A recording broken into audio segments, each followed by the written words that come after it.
This conference will now be recorded. There we go. Perfect. The recording has begun. Good timing. Perfect.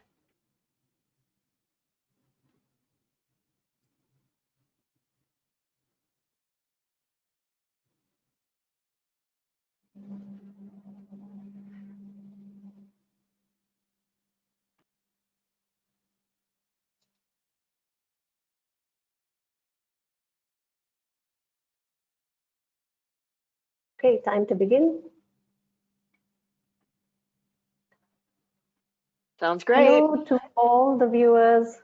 I welcome all of you from across the globe. A very warm welcome to all the ICDA members.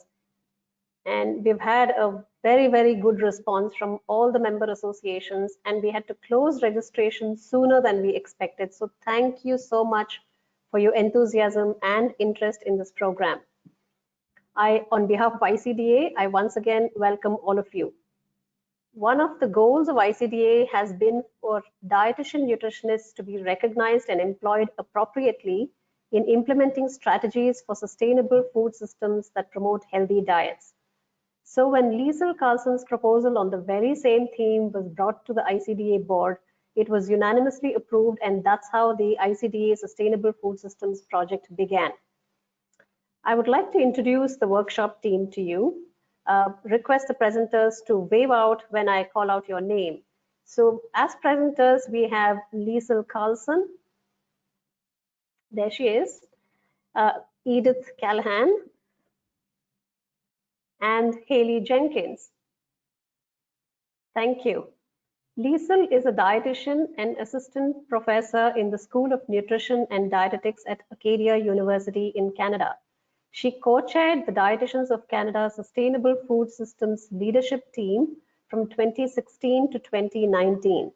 Her research and community work focuses on community-level engagement with sustainable food systems and diets, and currently the strategic role of dietitians in that work.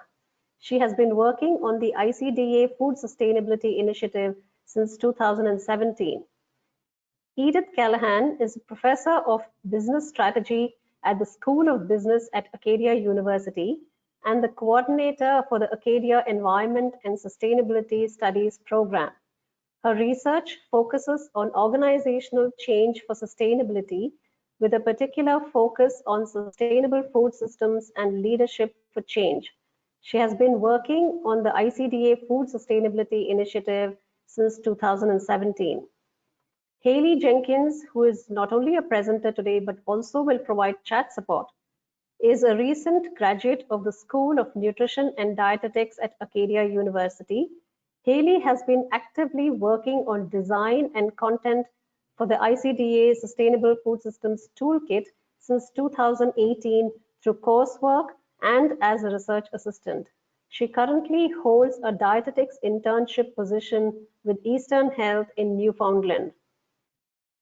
Chaiti Seth, thank you, Lisa, for changing the slide. Chaiti Seth is not with us today because she's on parental leave. Chaiti is a part-time faculty member in the Department of Community Development at Acadia University. She is an environmental educator and specialist in sustainable food systems. Her master's research focused on identifying factors to effectively facilitate shifts towards healthy, sustainable, and institutional food systems. Chaiti coordinated the development of this web-based toolkit and contributed to ideation, design, new content development. So thank you all so much for your hard work and work on this project of the ICDA Sustainable Food Systems. Lastly, my name is Sheila Krishnaswamy. I'm a nutrition and wellness consultant in India. I currently work independently and I've been involved in the Sustainable Food Systems project as a member of the ICDA Board of Directors, directly participating in the Food Sustainability Initiative. Can we move to the next slide, please? Thank you. These are our 18 volunteer advisors from across the globe, representing diverse practices and cultures and they have provided feedback and support in the development of the toolkit. We're extremely grateful for their help. Thank you, all the advisors. And we have the next slide, please. So before we begin the workshop, we are very pleased that there is so much interest in this workshop and that all of you were able to attend.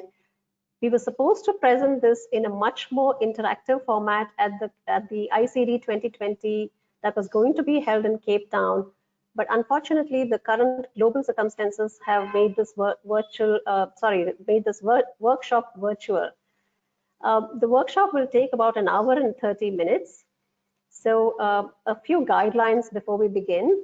Please keep your video off and microphone muted unless you're speaking. Post your questions and comments in the chat box as the workshop progresses. We will have scheduled pauses during the workshop to respond to questions. This workshop is being recorded and will be publicly posted, and we will also intimate you about the link. There is currently no certification affiliated with attending this workshop. We will be posting a feedback form in the chat box towards the end of the workshop. Please do fill the feedback form before you leave. I'll now hand it over to the presenters to take it forward. Thank you.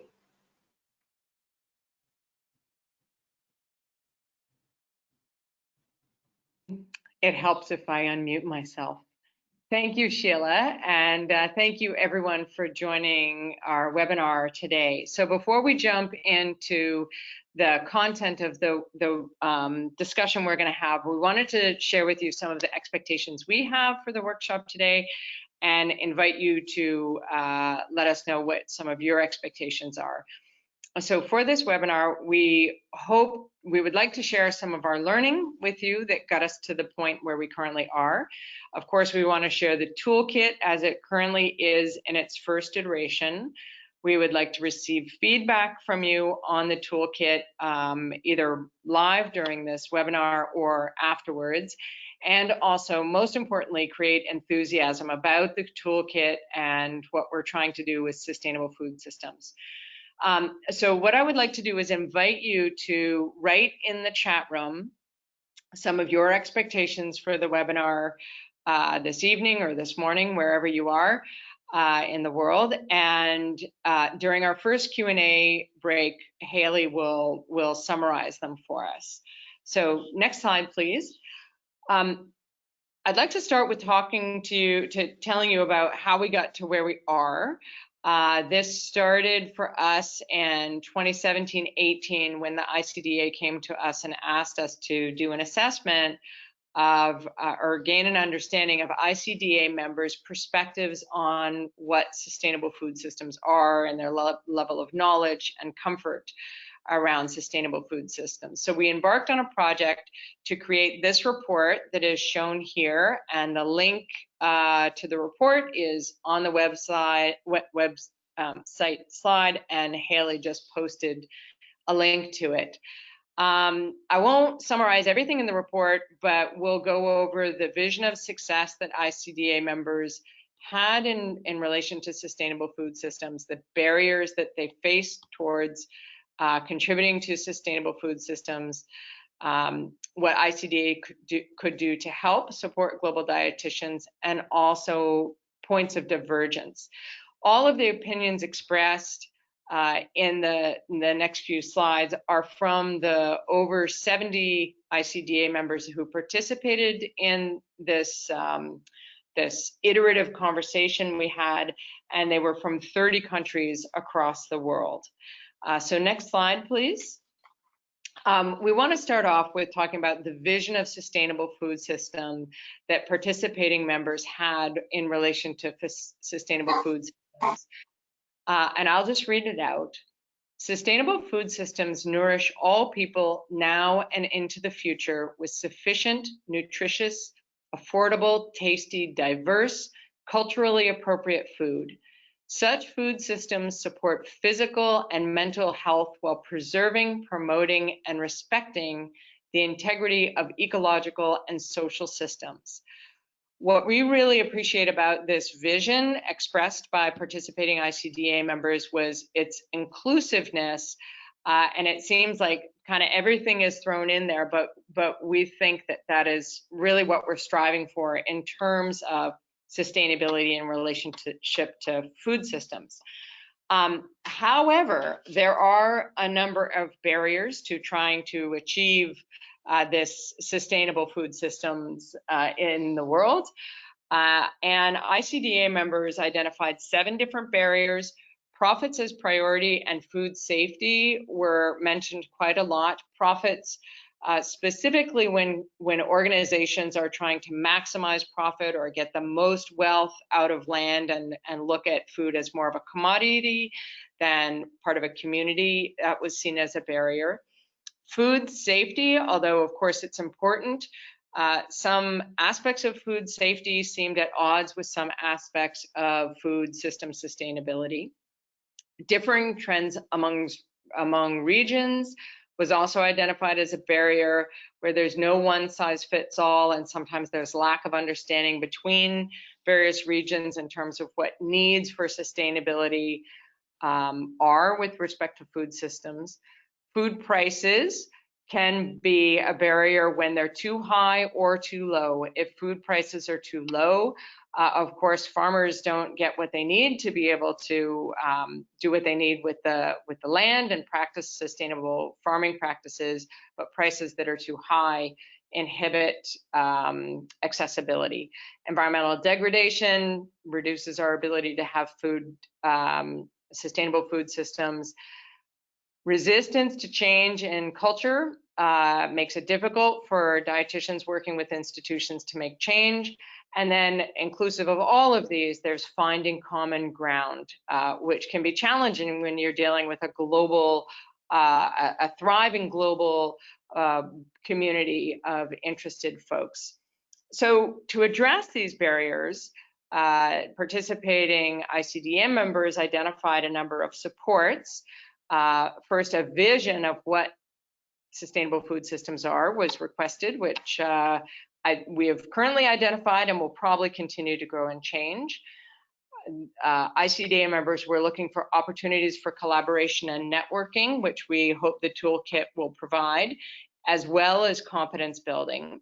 Financial resources and recognition was identified as a support that ICDA could provide, and also opportunities for advocacy and advertising for sustainable food systems. Now, of course, in a diverse body of people, there will be points of divergence. 11 points of divergence were identified amongst the group of participants. I won't go over them all, but I will say that we saw these points of divergence as really interesting and wonderful opportunities for us to learn from one another. Instead of sinking our heels in and saying, no, it needs to be this way or this way, it's time to open up and try to learn from each other and why we see things in different perspectives.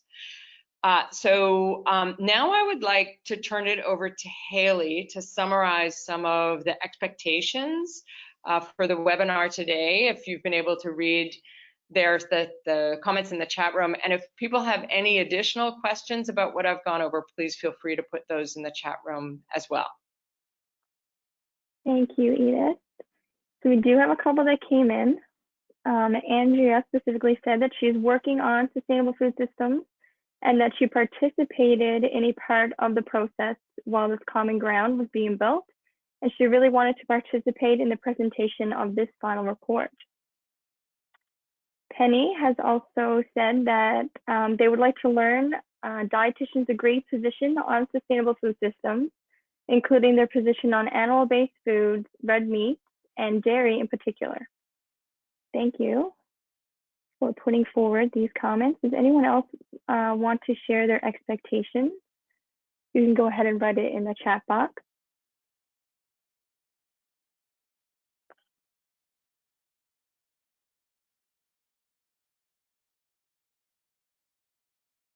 Katrina said that she would like to know how can red meat be a part of sustainable food systems. Ursula said sustainable diet and an environmentally sustainable, how it is environmentally sustainable, such as production of foods with least pressures, greenhouse gases, biodiversity, and pollutions on the environment. And the main theme she would like to see are less animal proteins, more plant proteins. Thank you.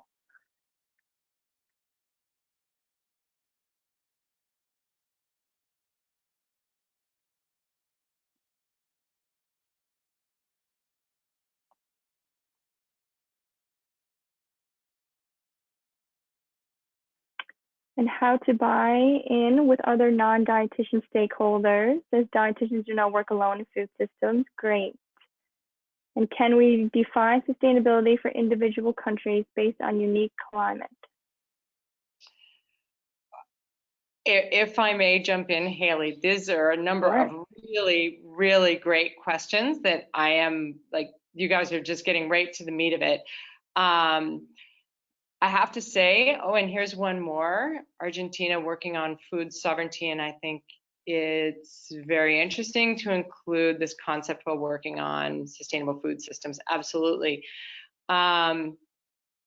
So right now, I'm not going to dive into the answers to these questions, and a lot of these questions, because we're dealing with such a diverse group, it's hard to come up with one right answer. For example, should people eat red meat at all or not? And I'm going to save answers to those types of questions, or at least discussion about that, till later when we start talking about the toolkit.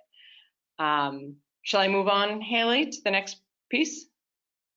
Yes, I think that is the remainder of the expectations, so you're welcome to continue.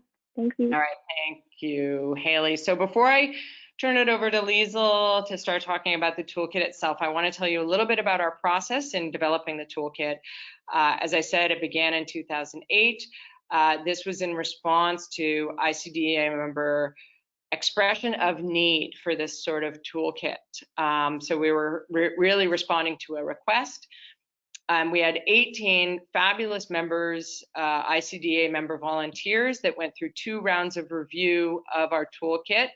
As it is now, the toolkit's ready to be used, and it's in its first phase, or its beta version. Development will continue. So this version 1 was supported financially from ICDA, and we are grateful for the support we received from ICDA for this. And there is more development to come, which Liesl will talk about when we get to that point of the presentation. We have a few objectives for the toolkit. Overall, we wanted it to be accessible, relevant, and have transferable information, so people would be able to use the information we provide in different contexts, different geographic regions, etc. We strived to have all our information be practical and evidence-based. And also, we really want to facilitate peer learning and collaboration. To do this, we had 7 guiding principles to help make decisions around what goes into the toolkit and what doesn't go in the toolkit, and try to present a fully diverse set of resources. We're not quite there yet. There's more development to be done, but we hope that you'll help us get there. So with that, I'd like to ask one more time if there's any questions or comments from the field out there that Haley or Sheila, you can help moderate. There's something just come in from Nicole. How do we approach the problem of conflicting evidence between nutrient adequacy optimization versus global sustainability around quantity of meat and dairy? We have conflicting messaging on osteoporosis prevention, 3 serves versus planetary health diet, 1 serve, for example. I agree with you, Nicole. It is a tough question to answer at one go. I think, as Edith said earlier, we will have to, probably deep dive into these kind of topics and have a detailed discussion, perhaps sometime later, or maybe a little bit of discussion towards the end of the session would help. But yes, it is a problem, especially when we have different kinds of diets in different countries and different cultures. Thank you very much for that thought, Nicole. Does anyone else have any comment or question? Sheila, while we're waiting for any other comments, I might just respond to Nicole and then a couple of other people who have asked about really specific dietary recommendations. So in today's workshop, we're going to share what type of information is in the toolkit, so as to help you navigate what's there. You know, I'm happy to dive a little bit into conversations like that at the very end. But what I hope is that by the end of it, you'll be able to find where on the toolkit there are resources that can help you to answer those questions for yourselves in your various contexts, and then also places where you can have those conversations with colleagues. So my ask of you, if you are one of the people who have asked for sort of diet specific recommendations, if by the end of the presentation you still feel a little bit unclear about how you could go about that, then please chime in again and let me know if something wasn't clear, and I can get back to it as well. Great. Andrea has just added that it's important to know that there is a conflict in almost every area, I think. Well, thank you for that, Andrea. And I will now hand it to Liesl to continue the presentation. Okay, thank you, Sheila, and thank you, Edith, for the background information that led up to the development of this toolkit. I'm now going to walk you through what we call the beta version of the website. And so beta version means that we feel it's ready enough to share with our users. We encourage you to use it and test it, but that it is in the test phase. So there may be smaller glitches, there may be small updates to content over the next little while, but it's ready enough to use. And as you'll find out later on, that we also welcome feedback, especially in this early phase. So welcome to the sort of the first phase of this website, but it is out there on a public domain, so absolutely it's ready for you to go to. So what you're seeing right now is the landing page or the home page, you might call it. And at any time that you're on the website, if you click in the top left-hand corner where you see ICDA Sustainability, Supporting Sustainability and Nutrition, which is, you know, essentially what we're trying to do with this website, that will take you to this landing page. You'll see in the top right-hand corner there the web address. So on the landing page, you're going to find sort of overview type information. You're going to find a little bit of information about why this is important for nutrition and dietetic professionals. That may be helpful in talking to your colleagues, and it may be helpful in providing you with some language when you're talking to colleagues outside of the dietetic profession about why this is important and relevant to the work that dietitians do and what dietitians can offer this conversation. You will also find on the landing page a quick overview of the content of the website. So in the toolkit, you're going to find 4 main sections. And Haley and I, a little bit later on, are going to go through a few more specific details within these sections. We won't have time to go through every section, but we'll try and give you some highlights. The 4 main sections are the About section, and that provides some more detail on much of what Edith provided earlier as sort of the background to the project, who's been involved, etc. You'll also find a section called Resources, and under Resources, you're going to find a series of tools, reports, activities that have been developed by others that we have collected and curated, and then some that we've developed ourselves based on information that was available elsewhere. You'll also find a community of practice, and that area is meant to facilitate conversation between and among nutrition and dietetics professionals around the world, and we'll show you some of the features there. And then finally, there's also a professional development section. And in that section, you'll find more structured and formal learning opportunities in various forms, but that includes webinars and workshops that we're aware of that may be of relevance to you, as well as courses of varying lengths that may be useful to you in your own professional development. If you scroll to the bottom of the homepage, you're also going to find some information about how to use this toolkit. Now, this webinar is helpful in that as well, but we imagine you using this toolkit in one of two ways. So either in a structured way or in more of a free flow way. We would recommend that you try the structured approach, and that would be starting with a sustainability self-assessment.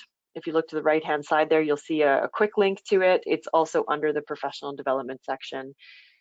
The sustainability self-assessment, I'm going to walk you through in just a little bit, but essentially what it'll do is allow you to tell us what it is that you want to learn more about and at what stage of learning you are. And then what it will do for you is return to you which resources we think are the best ones for you to start with.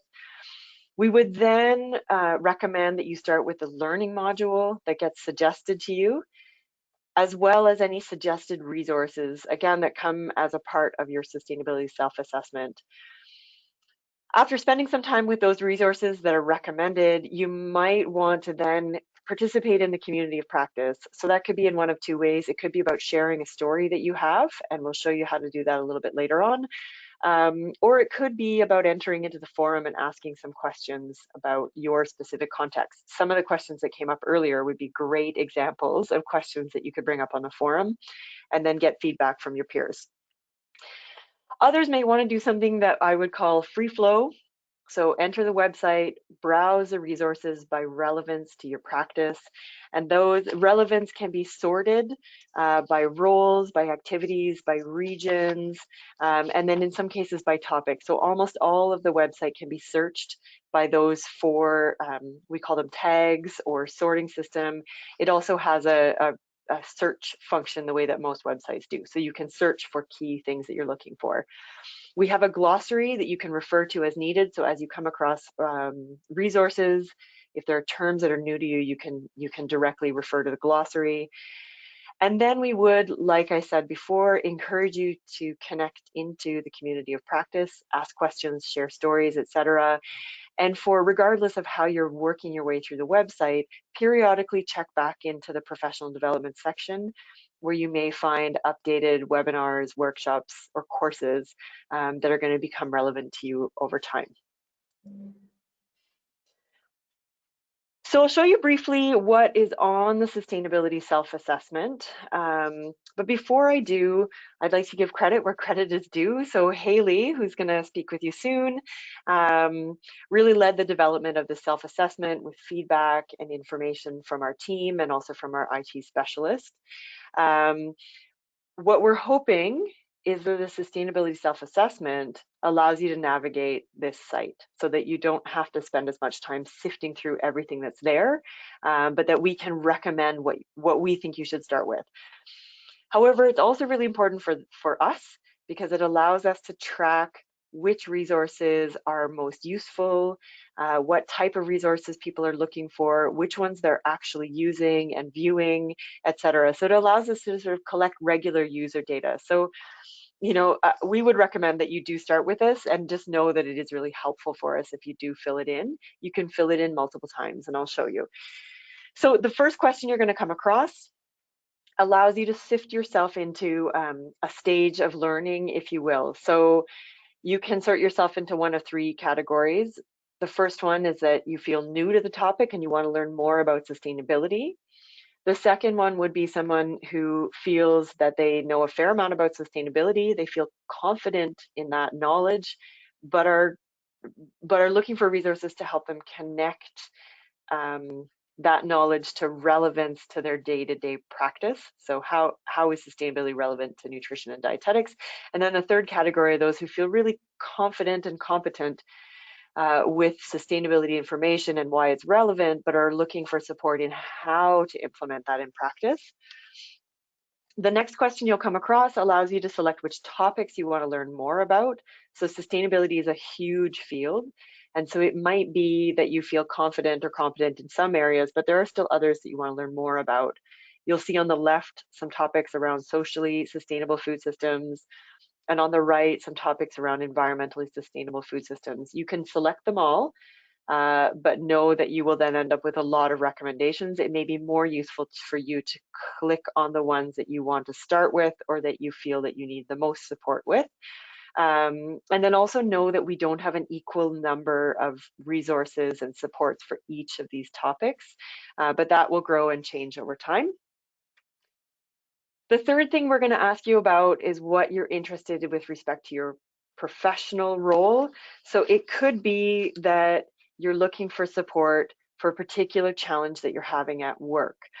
And so this, for example, could be that you're developing or starting to develop a policy related to sustainable food systems at your work. It could be that you're trying to redesign menu items, or it could be that you are an educator and you're looking for good resources to work with your students, etc. So this section allows you to select what type of role you're working in and what type of resources you're interested in. And then finally, we are going to ask you some demographic questions. So what your role is, where you're working in this world, how long you've been working for. So know that your responses will get saved, but they're not connected to your identity. This information just allows us to, again, structure the toolkit so that it's most useful to the people who need it. You do have an option to add your email address. Again, your email address will not get tied to your responses, so we're not interested in who you are and what your level of learning needs are. That feature is so that the results of your self-assessment will be emailed to your inbox, and then you have a written or electronic copy of the resources that we're going to suggest that you start with. You'll also see them on your screen, but this just allows you to have a copy of them. You can, of course, opt out. So in the bottom, you'll see a little checkbox. I give permission to use your data. If you unclick that, that means that your responses won't be saved. So that's a self-assessment. If we scroll back up to the top of the website, you'll see across the top there the 4 categories that I described earlier. So resources, community practice, etc. Under resources, you're going to find existing resources database, and Haley's going to describe that later. You'll also find case studies, links to infographics that might be helpful, sustainable development briefs. Again, Haley's going to describe those, a glossary, some tools for practice, which I'll describe briefly later, and a link to some emerging research, and that's one that we're hoping to develop further. You'll also find the community of practice. There'll be examples of sustainability in practice. I will describe that one a little bit later on. An opportunity to share your story, and then the discussion forum. So those 3 I'll describe later. You'll also find regional contacts, and those are primarily drawn from our advisory board of members from around the world who are willing to be contacted if you have something specific you want to reach out about. Linked to our discussion forum, there's groups and members and news feed, and those features we won't talk about today, but they're ones that you can explore. Finally, under professional development, you're going to find the self-assessment that I just described in detail. You're also going to find links to learning modules. Learning modules are another approach to, in a structured way, going through this website. You will get referenced to that via the self-assessment, where there are 3 separate learning modules depending on what type of a learner you are and how new you are to sustainability. And they're based around questions like, what is sustainability? How is this relevant to my practice, etc. And what they do is they draw on resources in the toolkit and direct you to those. You'll also find links to relevant webinars and workshops, as well as sustainability related courses that we feel are relevant to you. For workshops, webinars, and courses, there are a mixture of freely available online and some paid or members only. We've included them all and then just been really clear up front whether they're ones that you will need to pay for or not. Of course, none of them are required. They're all there for you to browse.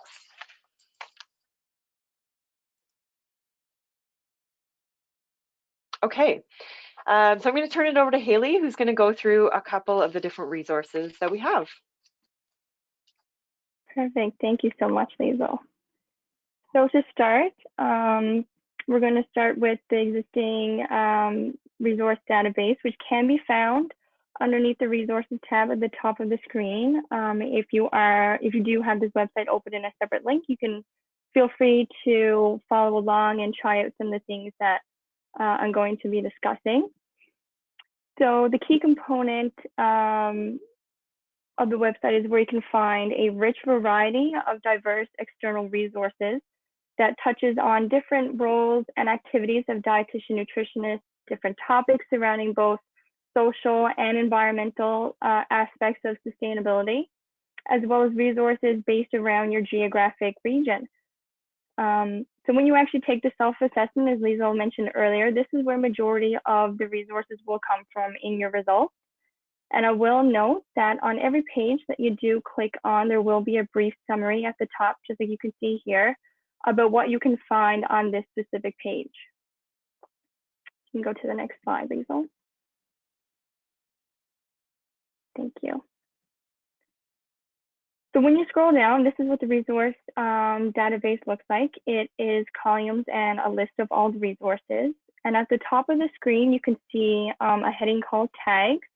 So we've actually created a tagging system that allows you to filter the resources based on different roles that range from food service to education, filter based on activities, whether it be a menu change, a policy change, or even personal knowledge development, and then filter based on regions. And I know, Katrina, you brought up previously in the chat whether or not these are region specific. So you can actually use this part of the toolkit to allow you to modify what resources are relevant to you. I know you mentioned you were from New Zealand, so you can actually modify based on a certain region that will allow you to bring up those resources that will be most relevant to you. So under each specific resource, there is a brief summary that describes the objectives and the purpose of that resource, just in a brief little summary. And right underneath the summary, we created a grading system based on transparency, diversity, dynamism, as well as whether or not the resource is evidence-based. So it's a thumbs up, thumbs down system. But if there is just a fist, it means it is neutral. So this way we were able to give the users another layer of detail of each of the resources that was easy to identify just at a quick glance. And underneath that grading system is where the tagging comes in. So the tags that are in green represent the roles that are present in that specific resource, sorry. And underneath in pink are the specific activities. And under that is the specific region. Now, the legend and definition of all these terms are found at the bottom of this page if you scroll down, and it will have a list and a description of each of the roles, activities, regions, as well as the grading system. You can change the slide, Liesl. Thank you. So next, I'm going to talk about the case studies. So these case studies are examples of existing work that is integrating sustainability and nutrition in its practice. And although not all of these case studies involve dietitian nutritionists within their initiatives, their purpose is to really inspire you to apply sustainability in some form into your practice and hopefully using these examples as a guide to do so. So these case studies highlight different initiatives, programs, organizations, or even documents from various parts of the world. And each case study highlights key learnings, background information, as well as self-reflective questions, and a contact information of the organization or person that was in charge of creating the organization itself. And you can use this contact information to further your learning and ask more specific questions or reach out to learn more about the initiative. Specifically, we have included a tagging system that the ICDA members who participated in the Delphi Inquiry research, which Edith had mentioned earlier, they identified barriers that dietitian nutritionists face when trying to incorporate sustainability into their practice. So as a refresher, these barriers included food safety, lack of infrastructure, food prices, environmental degradation, finding common ground, profit as priority, industrialized, capitalized systems, and lack of support in the professional culture. So each case study is tagged with what barrier they address to help identify what is most relevant to your situation. So here's what the case study page looks like. When you scroll down further, the case studies are listed. It looks very similar to the resource database in terms of the tagging system. We have continued to use the roles and activities. And just below the activities, this is where we have included the barrier tagging system. This is appeared in the color brown. So some of these case studies will also show up in your results in the self-assessment, just like the resource database resources will show up as well. So once you click on a specific case study, it will bring you to a separate page that will contain the content, the key learnings, and the contact information that I had mentioned previously, just on the one page, as well as some graphics there as well. You can switch the slide, Liesl. Thank you. So next I'm going to be talking about the Sustainable Development Goal Brief. So I will be referring to these as SDG briefs throughout the presentation. So these briefs were created by students of the Global Health and Nutrition class at Acadia University, which was actually taught by Liesl. These briefs are based around the United Nations Sustainable Development Goals and how dietitian nutritionists can contribute to these at an academic, policy, health systems, and community level. So we initially created briefs on the goals that are immediately relevant, but we do plan to include the rest of the 17 goals in the future. So each brief can be viewed online just by simply clicking on the picture itself, or you can download it for offline use by clicking the download PDF button just underneath the picture. You can change the slide, Liesl. Thank you. So this is an example of what a brief would look like, just the first page. This is goal number 6, clean water and sanitation. All of the briefs do have the same layout in terms of title, the name of the goal, as well as the overarching target that the United Nations has put forward. This one being to ensure access to clean water and sanitation for all. It also includes a component of global targets that the United Nations has also put forward and what are most relevant to nutrition. They are then followed with a brief background on the Sustainable Development Goal, including some statistics around that goal, what impact that goal has on nutrition and vice versa, the impact of nutrition at the 4 different levels that I mentioned previously. They are academic, policy, health system, and community, as well as key points and key roles for dietitian nutritionists and how they can specifically impact and contribute to that goal within their practice. There are also 2 to 3 examples of how you can incorporate, or how people have already incorporated this objective in terms of nutrition and in terms of the goals of each individual goal, in practice, and how they're implementing the objectives of these goals along with nutrition. And finally, it ends off with a recommended reading list for you to further explore the topic in more depth from external resources as well. That completes my part of the presentation. So I'm going to hand it over to Liesl to continue with the next component of the website. All right, thanks very much, Haley. I appreciate you going through those. So I'm going to go through a couple of other examples of what you will find on the website. One are tools for practice. They're set up for dietitians in various roles that might be looking for what I would call a step-by-step. And we have a few activities and hoping that this will grow. These are for the most part designed for beginners or dietitians that are new to a topic and are looking for really introductory steps. So there are some activities that can be done there. In addition, these may be useful for dietitians who are in educator roles, so either working with dietetic trainees or working with undergraduate students in nutrition and dietetics programs that might be looking, again, for something that's quite structured in a safe environment, if you will.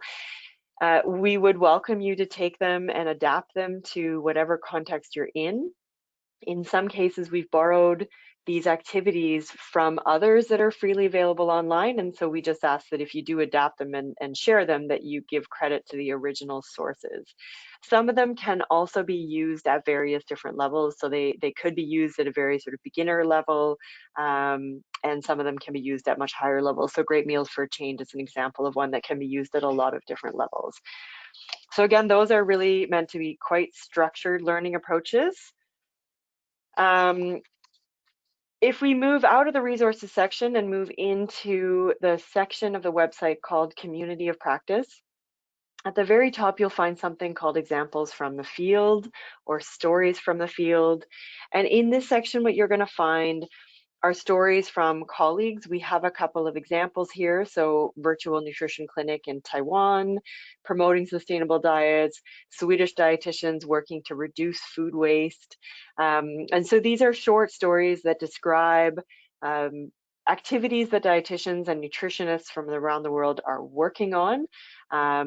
They may or may not include links to other pieces of work. They may or may not include a piece of contact information. If you would like to share a story, and I know that many people who responded to the call for this webinar have indicated that they are participating in or actively engaged in sustainability related work, we would encourage you to share your story. So also under the drop-down menu of community practice, you'll find share your story. What happens if you share your story here is that it will end up in the previous section called Examples from the Field.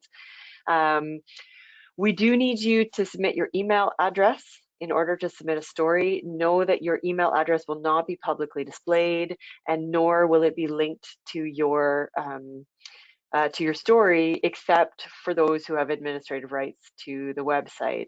So we'll use this information or your email address if there's information missing from your story, or if there's something that we need to ask you a question about.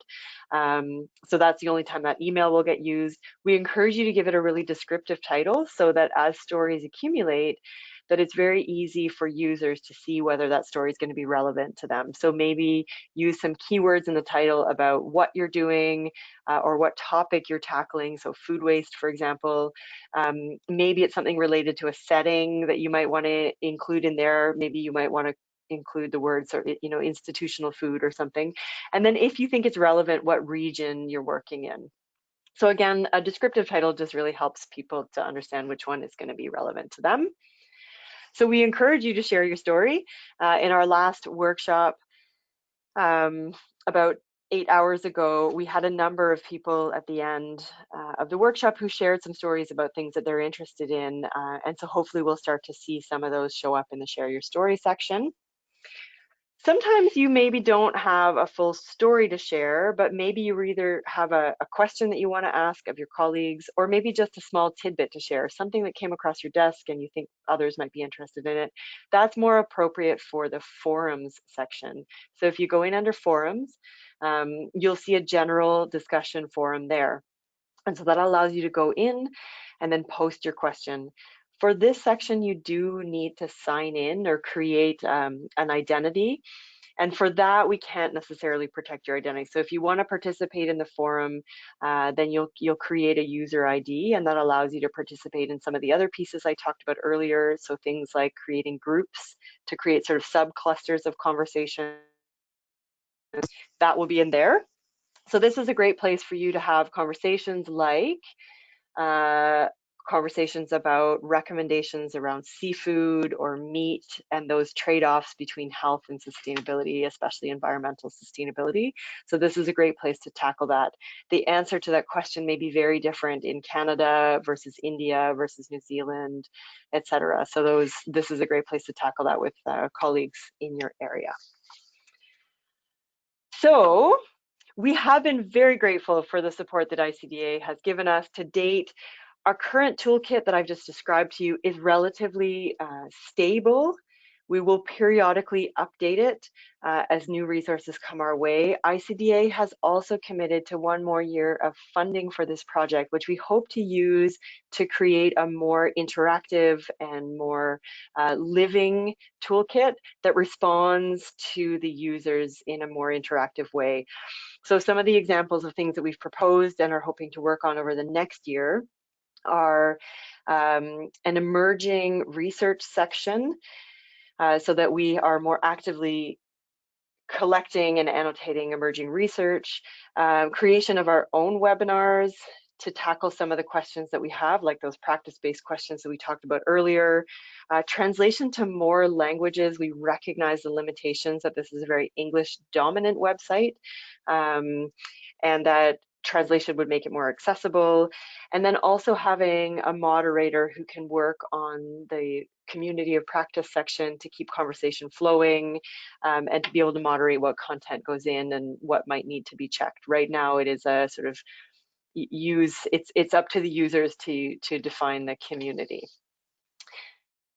Okay, so that's what we're hoping to do over the next year. In addition to that, we're hoping that as people use this beta version of the toolkit, that you'll also provide us with feedback over time about what's working for you, what you'd like to see more of, etc. And so we'll give you more information on that. So keep your eyes open for updates. Okay, so that's it for examples. If you have questions about other sections, you're welcome to put those in the chat box now. If you have any questions at all, actually, we encourage you to put those into the chat box. While you're thinking of questions, we would also welcome any stories about sustainability that you're engaged in, but in particular, how those link to the toolkit and how you might use this toolkit in your practice. If you would like to speak, just type "I would like to speak" my question into the chat box, and Haley and Sheila will watch for that, and we'll invite as many speakers as we have time for. Thanks, everyone. Thank you, Liesl. So I do have some questions that were mentioned previously in both of the first 2 question periods. So if we would like to tackle those first, as everyone is kind of thinking of additional questions, we can start there. Sheila, I know that you read this one out earlier and said that we can look into it later, so I will start with that one first. So someone asked, how do we approach the problem of conflicting evidence base between nutrition adequacy / optimization versus global sustainability around quantity of meat and dairy? We have conflicting messaging on osteoporosis prevention versus planetary health diets, for example. So Liesl or Edith, if you guys want to tackle that one, you're more than welcome. I'm happy to take it on. I wish I had a very clear and direct answer for you. I think the truth is we don't have a specific answer.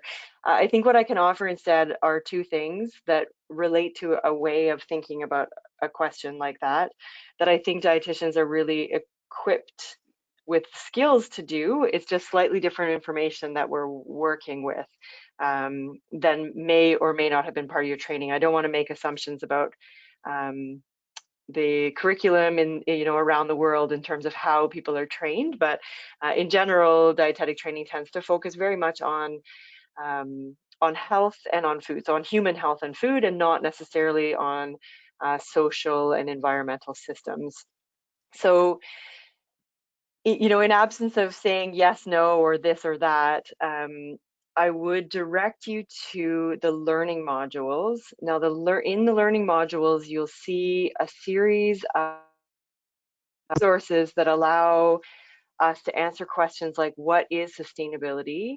And how do we define sustainability? And having a really solid grounding in defining what is sustainable helps us to answer questions like that in our particular context. Again, because the answer will be different in Canada and Argentina and Sweden. They will have different answers. So the second piece of that I think that's really important is that there are population guidelines, and then there are also specific individual and in particular clinical guidelines. And that is where our dietitian skill sets are really important. So when we're making recommendations for what, you know, the average Canadian should eat, that might be very different than what an individual who has osteoporosis should eat, right? And so many of the guidelines that we're hearing about, for example, to eat less red meat, those are highly appropriate for large populations, but may not be appropriate for certain individuals or even certain subpopulations. So they may be appropriate in some parts of the world and not other parts of the world. So I recognize that was a pretty political answer. In summary, there are some guidance that you can go to in the learning modules section that won't tell you the answer, but that'll tell you about how to think about those answers. Thank you, Liesl. And just to add to that, I am going to skip over a couple of questions because this question is also relevant to this topic that we're on right now. So Louise was wondering, will conflict of interest be identified and managed in the discussion forum that is on the website?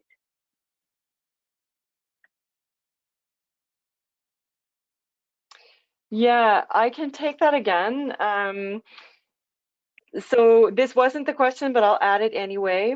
One of the pieces when Haley was describing the sort of the thumbs up, thumbs down and neutral fist system, one of the things we tried to do as we were going through resources to include on the website is that we did look at potential for conflict of interest. So if there's any, you know, so who is publishing the report or the resource that we're looking at, and would they have a conflict of interest? So we did try to take a look at that. Sometimes we have included them anyway, but then we've used that thumbs up, thumbs down so that dietitians can see what, you know, what it is that we're looking at. In the actual community of practice forum, there, you know, we're actually just gearing up for what that moderator's role would look like. So right now, if you use that, if you use the community of practice, it is up to the users, you know, in order to be able to read and filter what they're reading. We're not going to require anyone to declare any conflicts of interest. As use of that community grows, and then as we gear up towards a more moderated design, then that's something that we can certainly think about. But right now it's actually not part of the design. So right now you'll get exactly what somebody has decided to include. Thank you, Liesl. So next we had a question previously wondering, can we define sustainability for individual countries based on unique climates? So Edith or Liesl, or even Sheila, if you want to step forward to take that one on. Would you like me to take that, Liesl? Sure, yeah, that's great. Okay, so defining sustainability for individual countries, was it, with specific climates? Yeah. Okay, so as you'll see again in the toolkit under, is it under resources or there's information about the way we define sustainability or some of the frameworks for sustainability that is more generalizable, not to specific countries. The question about how sustainability is achieved for each country, I think that would be much more country specific. So how do you reduce carbon in the atmosphere? So that, you know, there are global environmental challenges that different countries feed into to different ways. So how they address the sustainability challenge would really be country specific. And in relation to food systems, some of the information on the website would maybe help you get more information about that, but we don't have it specific to countries that way. Liesl, do you want to add to that? Yeah, sure. Can you confirm that you can hear me? Yes. Okay. You'll find the information that Edith was talking about under the learning modules, where we explore what is sustainability. I think, as everybody on this call can appreciate, is that different disciplines define sustainability quite differently. Sometimes it's defined as a political goal, like the SDG briefs that Haley talked about, and sometimes it's defined in much more specific ways. So you'll see in the section on learning modules, what is sustainability, is we've relied on a way of defining sustainability that is quite specific, but it means that the person has to a person has to then understand their own context.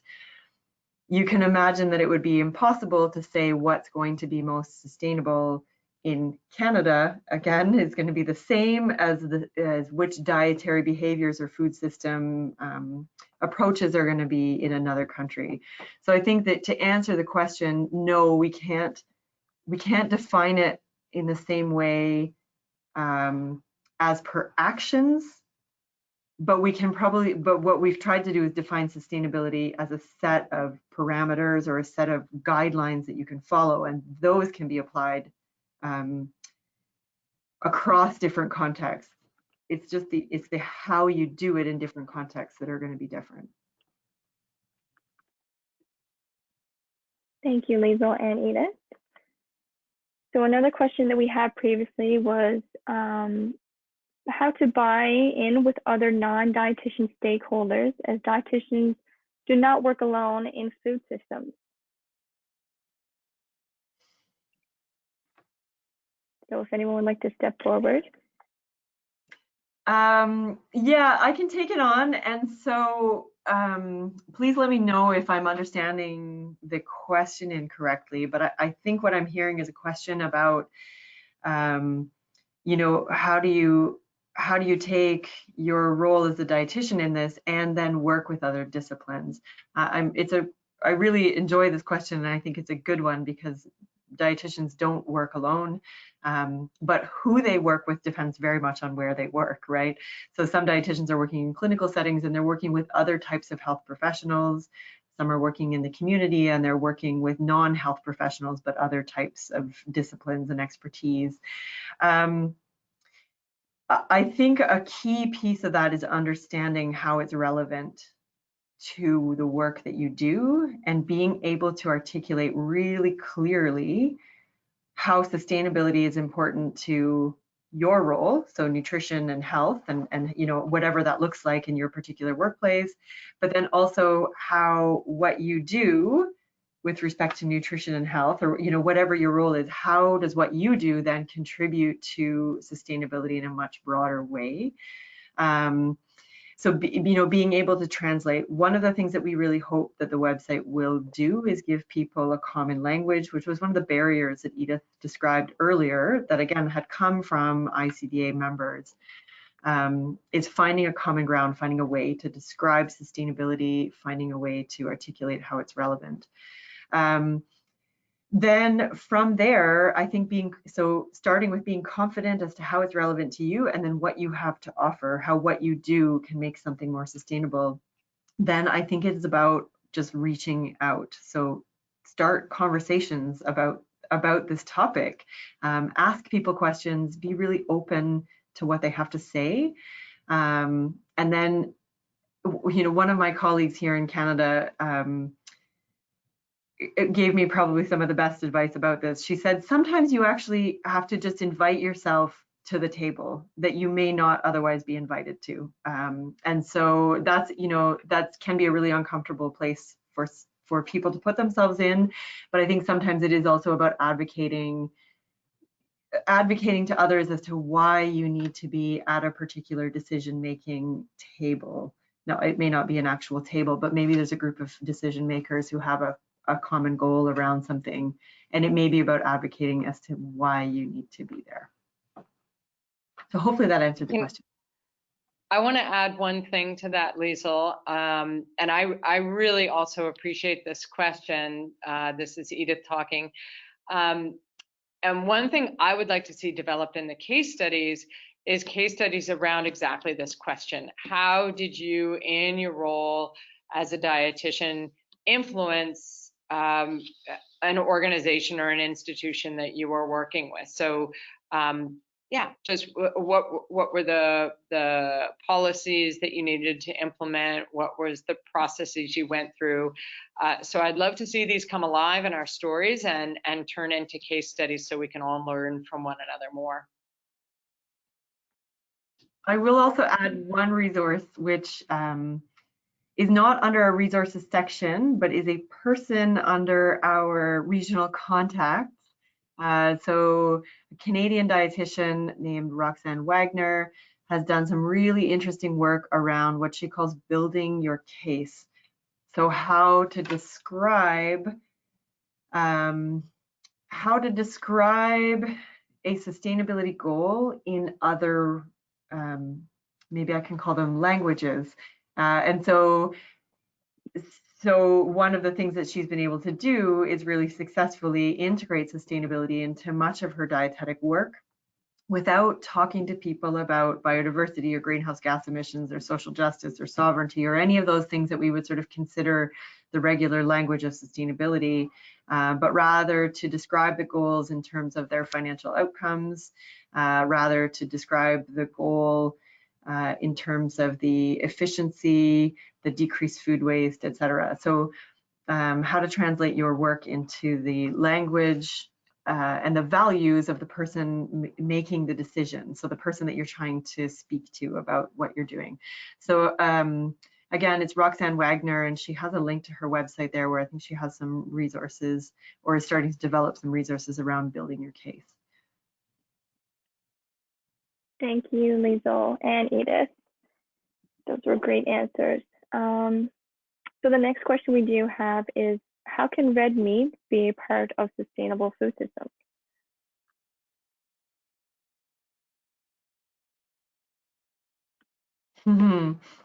Okay, so this is a great question, and I feel like I'm going to take this on the same way that I answered the previous question about sustainability in different places.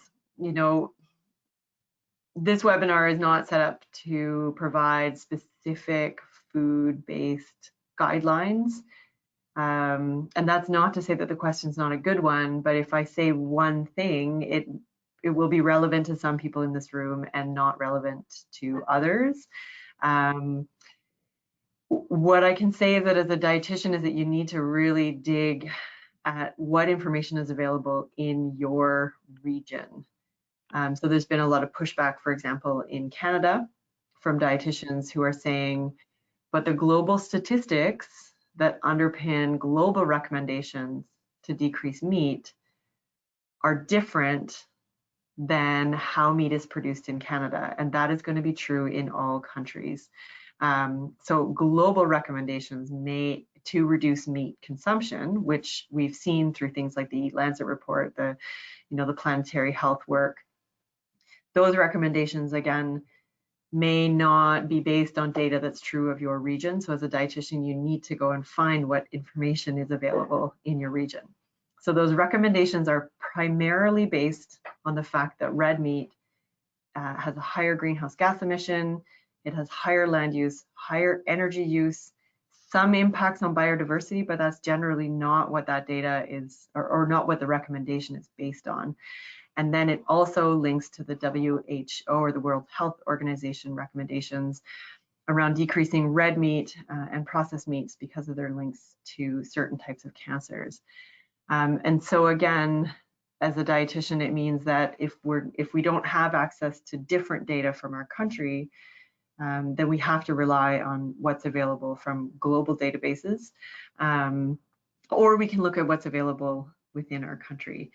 And so if we do have evidence to say that where in your country or in your region or potentially in your very small community, there are production methods that have much lower, and again, that's sort of the four big ones that the recommendation is based on, is energy use, land use, greenhouse gas emissions, and sorry, I forgot to mention, and to a certain extent, water use and or water quality. So if you can see evidence to say that there are other there are sources of meat that don't have the same impacts, then that would be one way that you can include it. I think the other place, and this is where dietitians are particularly well skilled, is understanding for whom that recommendation is logical. And so there are certain individuals or maybe subpopulations where that recommendation doesn't hold true as the most sustainable choice because it's damaging to human health. Then that would be another example of when that is not, it's not an appropriate recommendation. But so far, the best global data is that, you know, if we, for environmental reasons, decreasing our red meat is a really good idea. Perfect. Thank you so much for that, Liesl. So we have 2 more questions. Before I get to those, if anyone else has questions, please type them in the chat box or make it known that you would like to speak, and we will get to your question as soon as possible. So the next question that we do have is there an opportunity for professional organizations to share their sustainable food system position statement?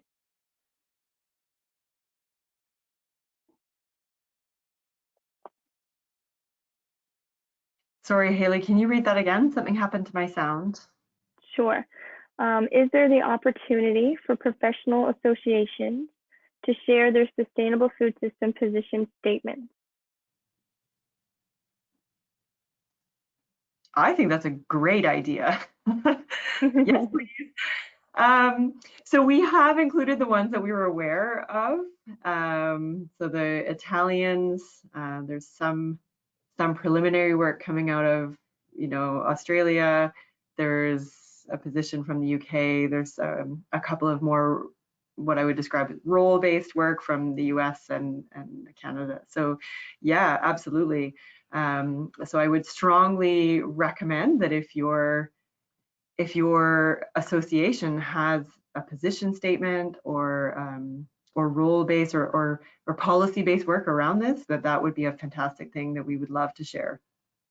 In part because what that means is if another association was interested in developing it, it means that they would have examples to look to and potentially even contacts for what data they based their information on and what context they used in order to make the recommendations or the decisions that they made. Thank you, Liesl. I definitely agree with that as well. Great. And the last question that I have for now, we're still open to taking more questions or if someone wants to share their story. So the last one I have on my list is it possible to share the point about the limitations of the toolkit regarding it is context specific so users understand their realistic limitations?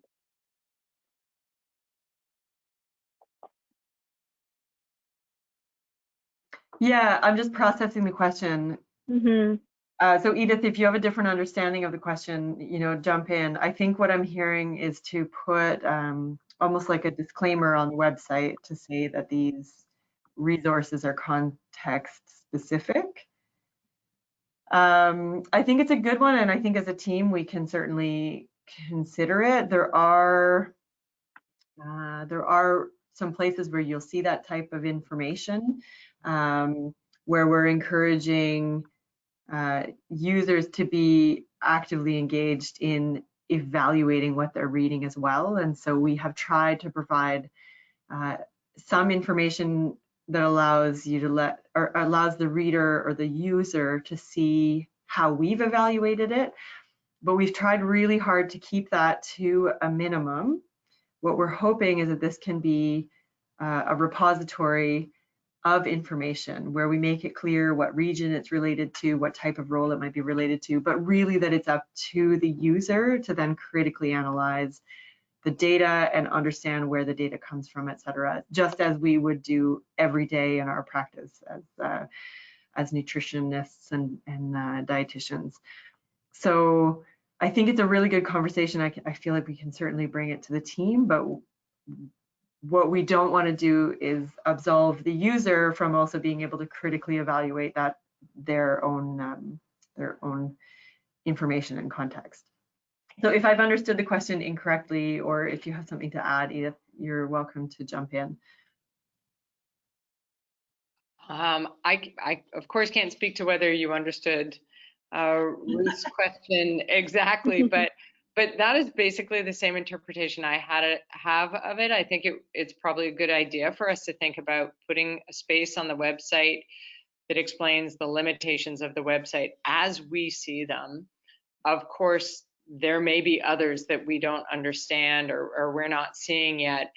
I would also say, and I think you were getting to this as well, that yes, each of the resources has their own limitations, and then our website, as you know, the toolkit as a collection of these various resources with limitations, then has further limitations. However, how any one person uses a particular resource or a case study is really up to them, even if the case study is not about your country or even your region. It could be that there are elements of the case study that are highly relevant to your particular role or the problem that you're trying to solve. So yes, there are limitations of context, absolutely. Things are bounded and we had to bind this in some way. At the same time, I think that there's a lot that can be gleaned from looking at resources in different contexts. So yes, on the limitations, and I think that's something we'll have to think about. Yeah, it's a good question to bring up as to whether we need to disclaim that. Perfect. Thank you, Liesl and One Edith. more, Haley, sorry, one other thing I would say is certainly if any of you test out the website and you see something that you see as a clear limitation of it, and maybe we should address, please let us know. Perfect. Yes, please let us know and reach out. And Liesl's been brave enough to add her email to the last slide. So if you have any questions, if you would like to share your story, or even if you find resources that you feel should be added to the website, please pass them along. And I will be happy to take a look at them and get them uploaded on the website. There will be a slight delay if you do send them, as I already have a list started of resources I have to begin with. So don't expect an immediate upload to the website, but it will come in due time. So I believe that was the last question. I haven't had any more in the past few minutes. But if anybody does have one lingering question they would like to add, please feel free to do that right now. While we're waiting for more questions, I would really like to thank and recognize the compliments that have been pouring in. Thank you to the team of Liesl, Edith, Haley, and Chaiti for their excellent work.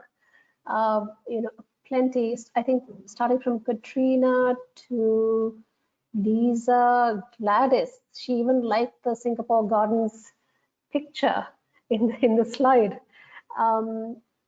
And Kristen, Louise, Nicole, Rosalie.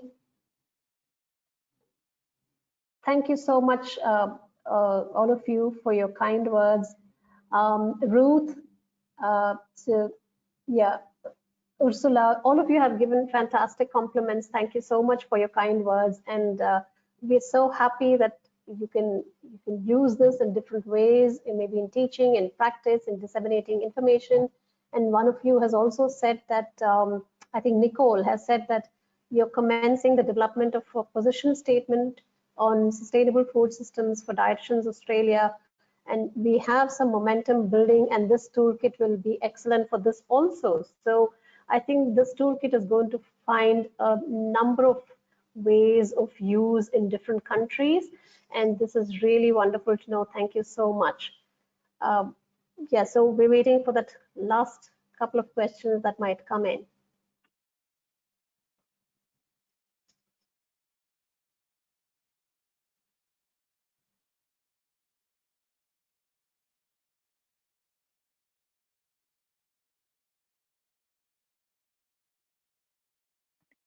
Rosalie has made a comment, not a question, but a comment that I feel should be put forward.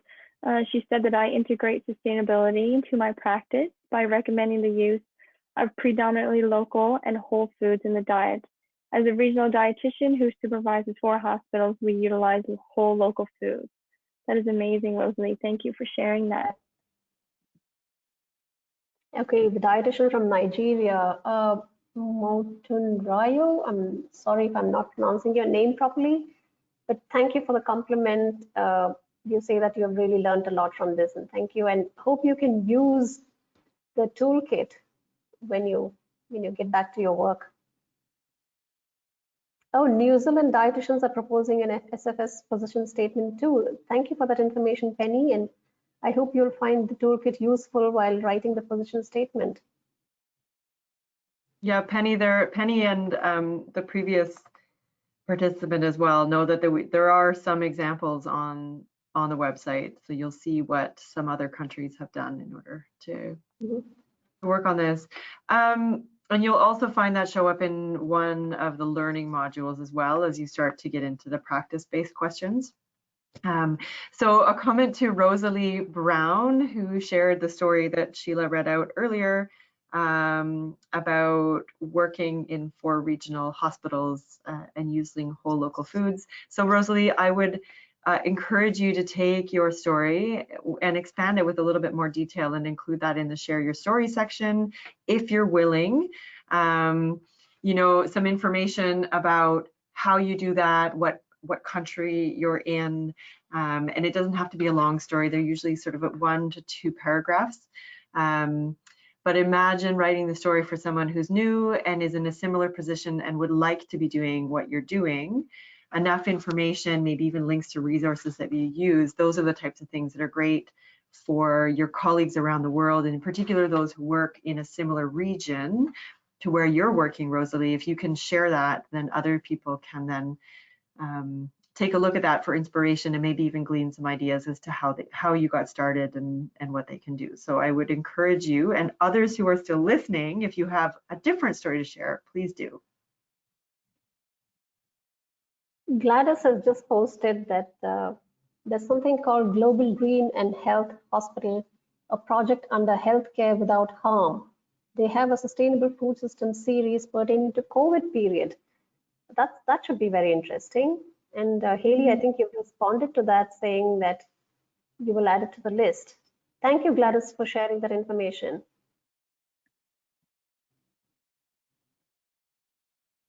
Okay, Andrea says, we in Argentina are beginning to incorporate food sovereignty in our public policies. That is something that dietitians and nutritionists are trying to put on public agenda. Wonderful. That's great. And if you have a story to share, please send it to the SFS team. And add it to the forums as well for everyone else to take a look at and really learn from. Yeah, thank you, Haley. One of the things that I offered in the last workshop is if you have a story to share and you're feeling hesitant, you're welcome to send it to us and we can help you shape it into something that you feel confident sharing. That's no problem at all. And then the other thing is that we encourage you to include in your story how your story contributes to a more sustainable food system. If you're struggling with how to make those links, again, some of the learning modules might be helpful. We can also help you with that. You know, so what is it that you're doing, and then how does that also contribute to more sustainable food systems? So the example that was shared earlier was about whole food and about local food, and so it would be nice to hear. And so how is it that more whole and more local food are contributing to a sustainable or more sustainable food system? In using that type of language that helps us to share with one another and learn from one another about how we articulate some of the work that we do, and how is it that we describe the work we're doing in the context of sustainability. So sometimes it is just about helping us to use those words. So we're offering to help you with that, but we do also encourage you to just try your hand at it. Andrea, this is great that you have material in Spanish, and Edith and Haley have said, you can still share the Spanish, the work that you've done in Spanish, because ICDA has a lot of countries, member countries that speak Spanish, and I'm sure your work in Spanish, if it is put up on the toolkit, will be very useful to the Spanish-speaking member countries. So you're most welcome to send it across. Thank you so much for that. You'll see there are some examples like that. So there are some examples that are only available, for example, in Swedish around food waste. What we try to do, if at all possible, is to provide just a short summary that is in English that allows everything to have a common language. If you don't have that and you can't help with it, then we'll do our best, but none of the people on this team are Spanish speakers that I know of. Yes.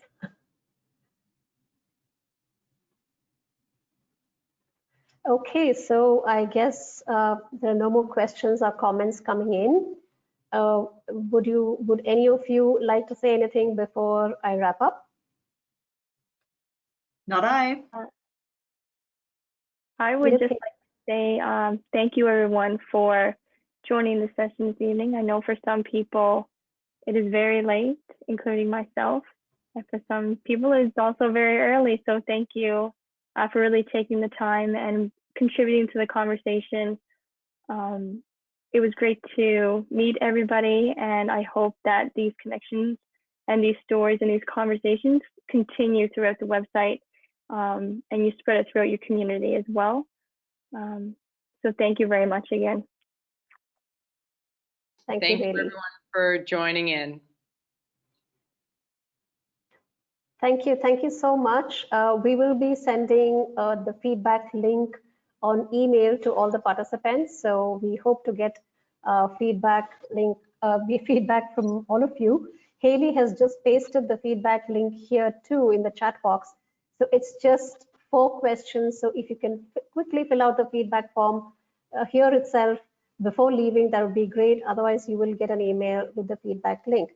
So let me wrap up by thanking Lisa, Edith, and Haley for an awesome session on SFS. On behalf of ICDA, I'm grateful to not just the presenters, to all the participants who took time to be here. And like Haley said, different time zones, we've tried our best to get everybody into this, looking at it from a global perspective. Thank you so much for being here. And once again, thank you, Lisa, Edith, and Haley for making it so informative and interactive. We've had a lot of questions and comments in this workshop. So thank you so much. And I'm sure all of you have a lot to look forward to as you continue to work on this highly interesting and useful project with the support of ICDA. And Haley, thank you so much for managing the chat as well, along with your presentation. Stay healthy, stay safe, and stay sustainable. Please do fill up the feedback form and have a wonderful day or good night. And I know it's very late for some of you, so sleep tight and bye-bye for now. Hope to meet you again soon. Thank you, Sheila. And thank you too, Sheila. Thank you, everyone. Thank you. Bye-bye. Sheila. Bye-bye.